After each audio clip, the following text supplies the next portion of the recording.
dneska? No, dnes ste to mali dobre, tak do budúcej hodiny, to znamená, že najneskôršie... Do stredy.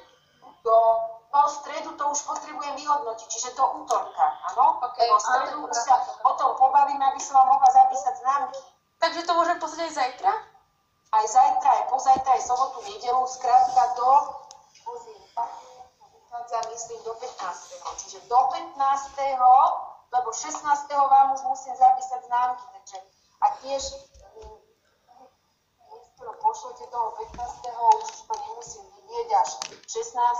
a 16. aj učím, čiže vlastne tie známky vám možno nebudem vedieť povedať, keď to neskoro pošlete. Posielajte to toho 15. skôr do 15. Áno? Keď to pošle zajtra, pozajtra je to lepšie ako neskoro. No, takže zdravý spôsob života spočíva Dávid Daniš v tom zopakujem. By the way, najlepšia hra. Aký by mal byť zdravý, lebo tu musíme viac teoretizovať a potom môžeme to aj prakticky. No pani Čuka, že sa musíme zdravo stravovať. Áno, A čiže potom by sme mali aj cvičiť.